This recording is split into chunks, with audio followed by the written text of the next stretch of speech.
वचन अखिल भारतीय संत मत सत्संग के संस्थापक और गृहस्थ में आनंद योग के जनक परम संत महात्मा परम पूज्य श्री यशपाल जी महाराज अर्थात परम पूज्य भाई साहब जी द्वारा प्रतिपादित इन अनमोल वचनों का पालन करना अति आवश्यक है।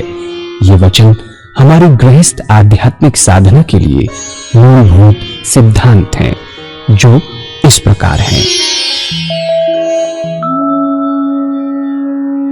हम दुनिया की हर चीज की कीमत आंकते हैं, अपने मानव जीवन की कीमत भी जाने व परमात्मा की प्राप्ति हेतु साधना करें।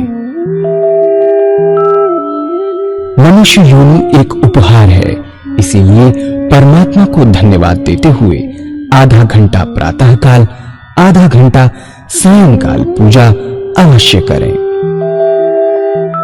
सत्संग, सतनाम व सद्गुरु को प्राथमिकता देते हुए इसी के आधार पर ध्यान योगाभ्यास अवश्य करें व गृहस्थ के कार्यों को परमात्मा का कार्य समझकर उसी की याद में संपन्न करें। हर समय ये ध्यान रहे कि गुरु कृपा द्वारा परमात्मा की पवित्र सत्ता का हमारी आत्मा में वास है, अतः मन में निरंतर अपने इष्ट देव का जाप करें। मान सम्मान की इच्छा न करें व अपमान से दुखी न हो। परमात्मा के अतिरिक्त किसी और का भय न करें। दूसरों की बुराई न करें, न सुने, सत्य व मधुर बोलें, अश्लील शब्द मुंह से न निकालें, सभी से नम्रतापूर्ण व सुंदर व्यवहार करें। धर्म पत्नी के अतिरिक्त अपने से बड़ी से माता जैसा, बराबर की से बहन जैसा व छोटी से पुत्री जैसा व्यवहार करें। सांसारिक जीवन यापन की आवश्यकताएं अंतहीन है, इसलिए अधिक से अधिक समय सत्संग में व धन परोपकार में खर्च करें। याद रखें, न स्त्री माया है, न धन दौलत, न ही परिवार। माया वह है जो हृदय को परमात्मा से दूर हटा दे। अतः निरंतर सत्संग और सद्गुरु की शरण में रहने का प्रयास करें। भोजन अपने इष्ट को अर्पण कर प्रसाद रूप में परमात्मा की याद में करें।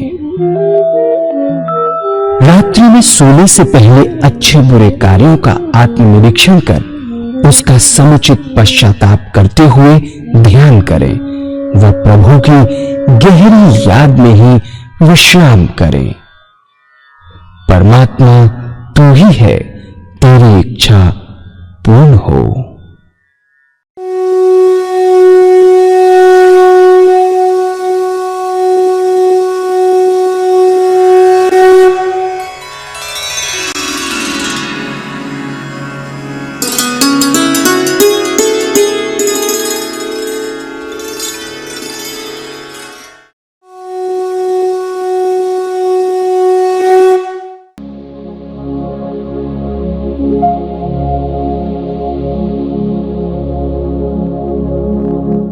जय सद्गुरुदेव जय पद शरणम श्री यशरूप चरणों शरणम।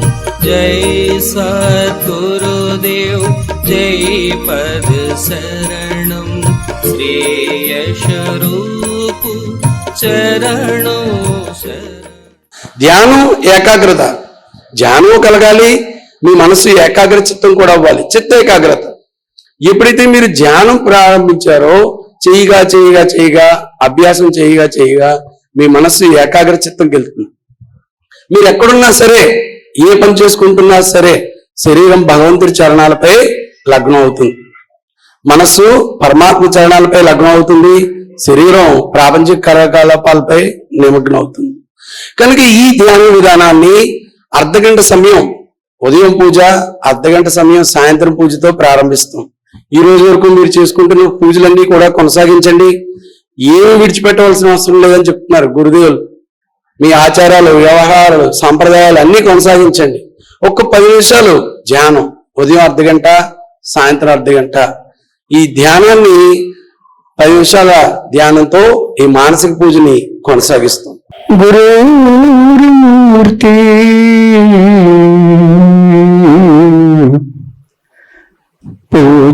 పూజామూలం గురుపదం మంత్రమూలం గురువాక్యం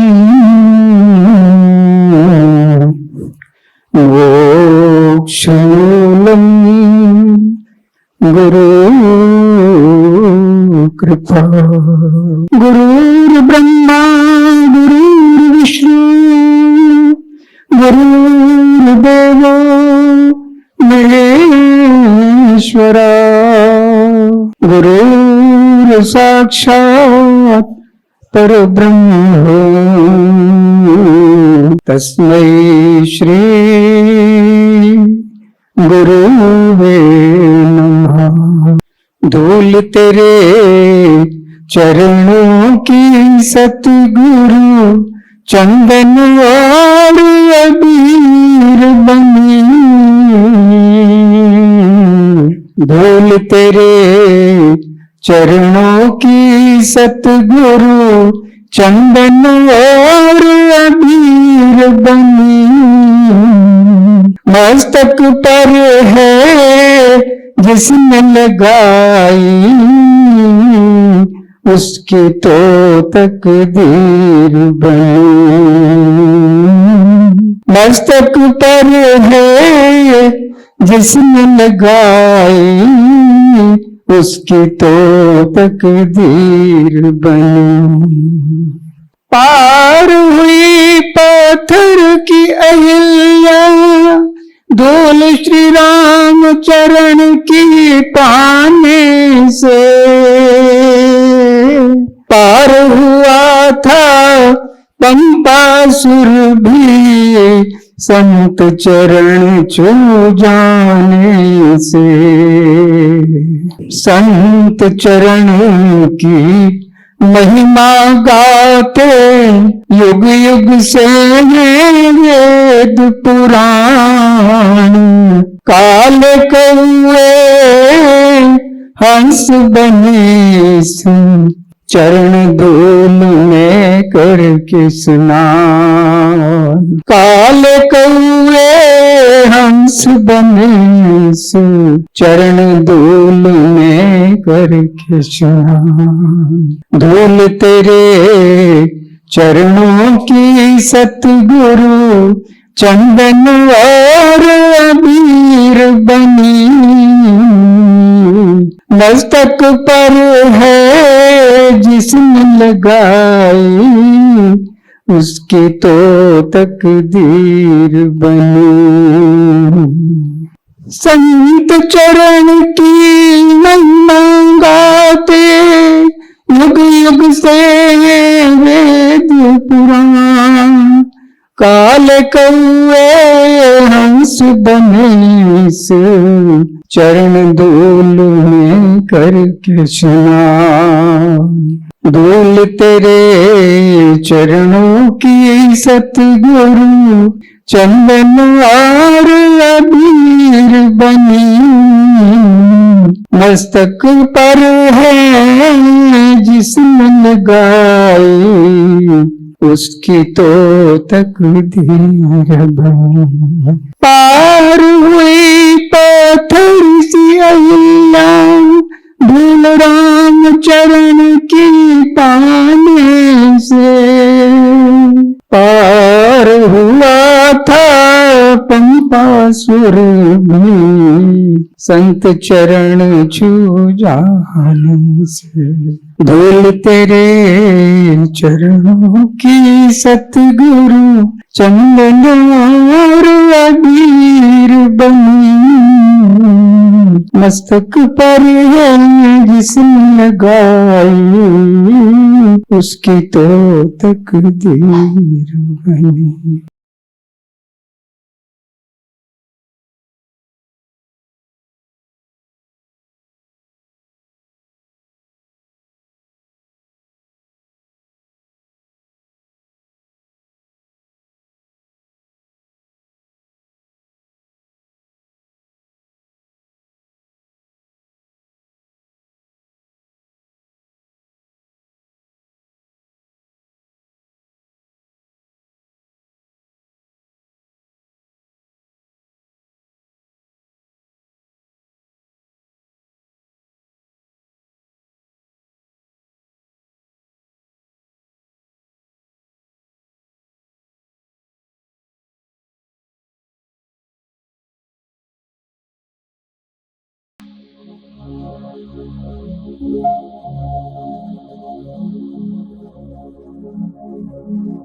सत्संग में क्या काम करते हैं? दो काम करते हैं,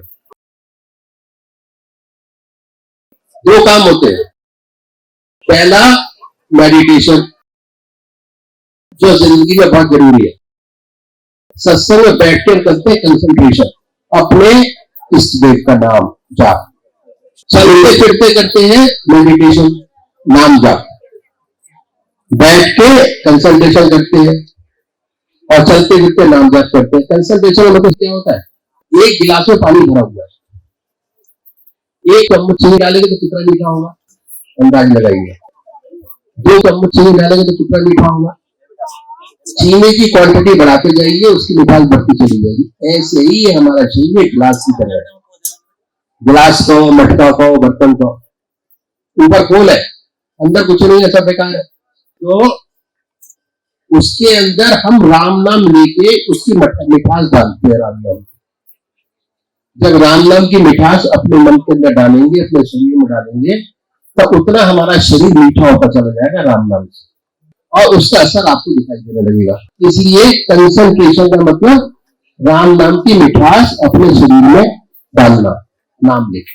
जितना ज्यादा समय आप डालेंगे, उतना ज्यादा आपका मन, आपकी आत्मा हल्की होती चली जाएगी, मीठी होती चली जाएगी।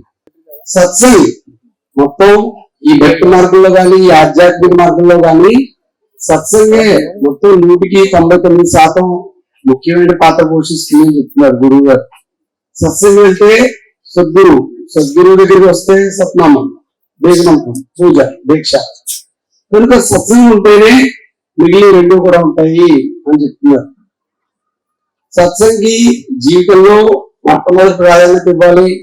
అదేవిధంగా ఈ సత్సంగంలో చేసేటువంటి ధ్యానం, ఏకాగ్రత. ముందు ధ్యానం, ఏకాగ్రత ఏంటో బాగా తెలుసుకోవాలంటున్నారు గురువులు. ధ్యానం అంటే మనం చోట కూర్చుని ఉదయం అర్ధగంట, సాయంత్రం అర్ధగంట చేసేటువంటి, లేదా సత్సంగంలో కూర్చుని 1 గంట సేపు కూడా మనం ధ్యానం చేస్తాం. మరి ఏకాగ్రత అంటే కాన్సన్ట్రేషన్, మనస్సు ఒకే ఒక వస్తువు మీద ఏకాగ్ర చిత్తంతో కేంద్రీకృతం అవడం, దాన్ని ఏకాగ్రత అంటాం. ధ్యానం అనేది రెగ్యులర్ గా ఉదయం సాయంత్రం చేస్తాం, సత్సంగంలో శాంతిపాటులో ధ్యానంలో కూర్చుంటాం. ఏకాగ్రత అనేది శరీరం ఎక్కడున్నా సరే, ఇంట్లో ఉన్నా, బయట ఉన్నా, తిరుగుతున్నా, తింటున్నా, తాగుతున్నా, వ్యవసాయం తాలూకు పనులు చేసుకుంటున్నా, ఎక్కడున్నా మనసు మాత్రం భగవన్ నామస్మరణపై, ఇష్టదైవంపై లగ్నం అయిపోయి ఉంటుంది. అదే ఏకాగ్రత. ఎప్పుడైతే ధ్యానం చేశామో ఏకాగ్రత కూడా దాని అంతటా కలుగుతుంది అని చెప్తున్నారు. ఎప్పుడైతే ఏకాగ్రత కలిగిందో మనం ఎక్కడున్నా సరే, శరీరం ఎక్కడున్నా మనసు విష్ణు యొక్క ధ్యానంపై దాని అంతటా అదే లగ్నం అవుతుంది అని చెప్తూ ఉన్నారు. కనుక మన దాంట్లో ధ్యానానికి, అభ్యాసానికి అనగా మానసిక పూజకి ఎక్కువ ప్రాధాన్యత ఇస్తారు గురుదేవుడు. మనసుకి ఎప్పుడైతే రామనామం అనే వస్తువుని అలవాటు చేసామో నిరంతరం కూడా భగవన్నామాన్ని స్మరిస్తూ ధ్యానిస్తూ ఉంటుంది అని చెప్తూ ఉన్నారు. శరీరానికి ఏ విధంగా అయితే మీరు ఇష్టమైనటువంటి చూడడం, వినడం, తాగడం, తినడం అలవాటు చేస్తున్నారో, మనసు కూడా భగవన్నామం అనే దాన్ని అలవాటు చేయాలి అంటున్నారు. ఎంత రుచికరం ఉంటే భగవన్నామం అనేటువంటిది, పరమాత్మ నామం అలవాటు చేస్తే దాని యొక్క మహత్వం ఎంత గొప్పగా ఉంటుందంటే గురుదేవుల ఉదాహరణ ద్వారా తెలియజేశారు. ఒక గ్లాసు నీళ్లు తీసుకున్నారనుకోండి, ఆ గ్లాసులో నీళ్లు మామూలుగా చప్పగా ఉంటాయి. ఒక చెంచాడు పంచదార వేశారు, షుగర్, కొంచెం తీయగా ఉంటాయి. 2 చెంచాలు వేశారు, 3 చెంచాలు వేశారు. మీరు పంచదార వేస్తున్న కొద్దీ దానిలో తీయదనం పెరుగుతూనే ఉంటుంది. అదే విధంగా మనసులో భగవన్నామం చేస్తున్న కొద్దీ ఆ ఆనందం, ఏకాగ్రత పెరుగుతూనే ఉంటుందని చెప్తున్నారు. ఈ శరీరం ఏమీ లేదు అని చెప్తున్నారు గురువు గారు. ఉట్టి డొల్ల, తోలుతిత్తి, దీన్ని కోసి చూస్తే లోపల ఏమి ఉండదని చెప్తున్నారు. దీనిలో భగవన్నామం, ఇష్టనామం అనేది వేస్తున్న కొద్దీ మనస్సు, హృదయం రెండు కూడా పరమాత్మయంగా మారిపోతాయి. అప్పుడే ఈ శరీరానికి విలువ అని చెప్తున్నారు గురువు గారు. కనుక ఏ విధంగా అయితే మీకు ఇష్టమైన పదార్థం తింటూ ఆనందాన్ని పొందుతున్నారో, ఈ శరీరానికి, నాలుగుకి నచ్చిన రుచిని తింటూ ఆనందాన్ని పెంపొందింపు చేస్తున్నారో, మనసుకు కూడా భగవన్నామాన్ని చేస్తూ ఉంటే మనసు కూడా ఆనందాన్ని పొందుతుంది. ఈ మానసిక ఆనందం పొందాలి అంటే మనం ఇంట్లో ధ్యానం చేసినప్పుడు ఎక్కువ ఏకాగ్రత కుదరదు. ఇంట్లో చాలా చాలా సమస్యలు ఉంటాయి. అదే సత్సంగంలో కూర్చుని అందరితో పాటు సామూహికంగా కూర్చుని ధ్యానం చేస్తే చాలా చక్కగా కుదురుతుందని చెప్తూ ఉన్నారు గురువు గారు. అందుకని సత్సంగం వెళ్ళడం అత్యంత ప్రాముఖ్యత. మానవ జీవితంలో సత్సంగం మొట్టమొదటి ప్రాధాన్యత ఇవ్వాలి అని చెప్తున్నారు గురువు గారు. ऐसी हमारी धारणा हो गई है कि हम गृहस्थियों के पास कोई रास्ता नहीं, बहुतों की धारणा है। और बहुत से इसलिए सत्संग में जाते, क्या फायदा सत्संग में जाने। ठीक है, पहले अपना काम करें, घर का काम है, खेती का काम है ना, और बहुत सारे काम होते हैं घर के, वो कर ले, इसके बाद सत्संग में जाएंगे। ठीक है, तो क्या है कि 58 साल तक तो पूरा काम करें। जब बुजुर्ग हो जाएंगे तो आपको बच्चे माला पकड़ा देंगे हाथ के अंदर कि राम नाम लो। तो ये बहुत बड़ी भूल है कि थर्ड फेज पर इंसान के जाने के बाद राम नाम लिया जाए। ये धारणा बहुत गलत है।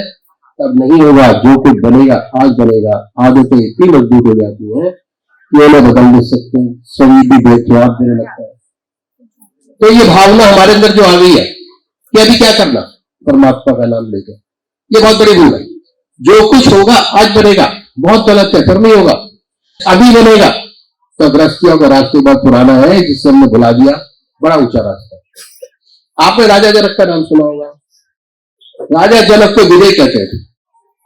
बहुत बड़ा महात्मा अपने जमाने में हुआ। उसके जमाने के महर्षि अपने शिष्यों को उनके पास भेजते थे परीक्षा के लिए कि राजा जनक कह दे तो ब्रह्म ज्ञानी है, तो नहीं वो राजा।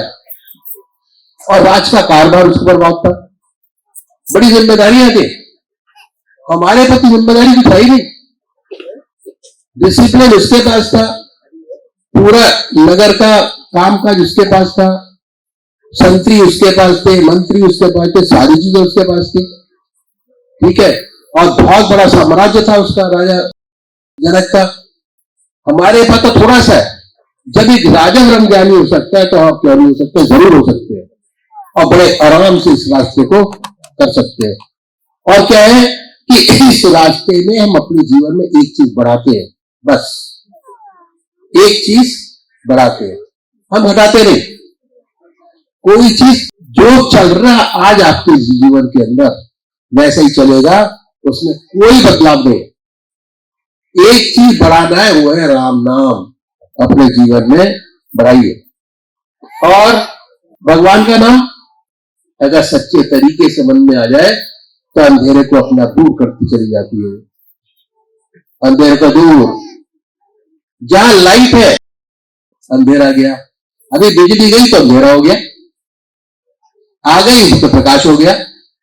ऐसे ही मन के अंदर अगर राम नाम जागृत हो जाएगा तो मन के अंदर प्रकाश ही प्रकाश रहेगा, अंधेरे का नाम मात्र नहीं होगा। तो क्या था कि जब किसी आदमी के, ये जरूरी नहीं है कि जी हम तो बहुत बुजुर्ग हो गए, ये हमारे अंदर ये आदत है, छूट नहीं सकती, पहले हम सारी चीजों को छोड़े उसके बाद राम नाम लेंगे। ये बहुत बड़ी भूल है, सबकी बहुत बड़ी भूल है। इसलिए लोग राम नाम को लेते हुए भागते हैं। इसलिए कि मुझे हर चीज छोड़नी पड़ेगी। छोड़ना कुछ नहीं है हमारे रास्ते।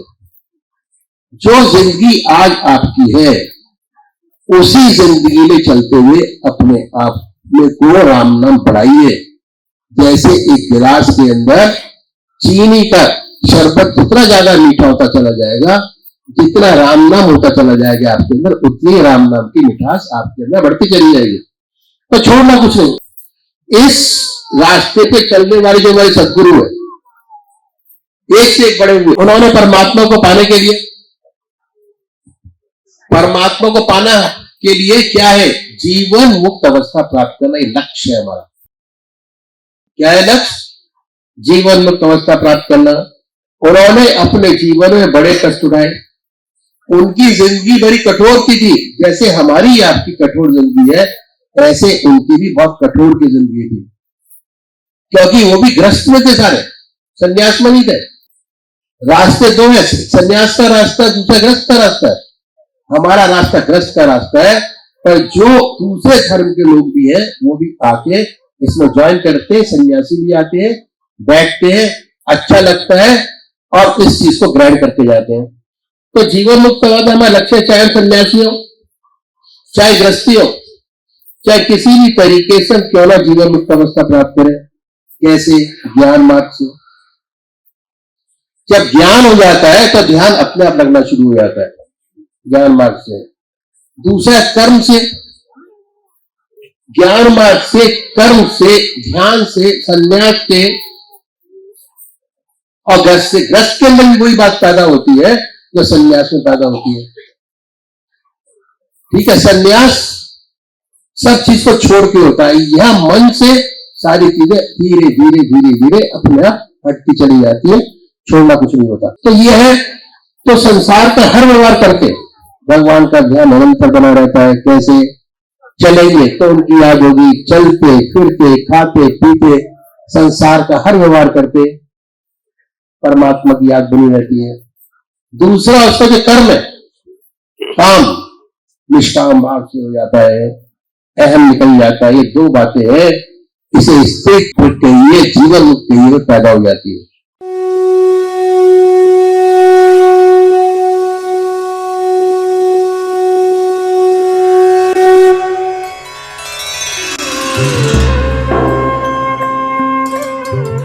ध्यान योग के कार्यक्रम आनंद योग से निशुल्क जुड़ने के लिए संपर्क करें 9810239677।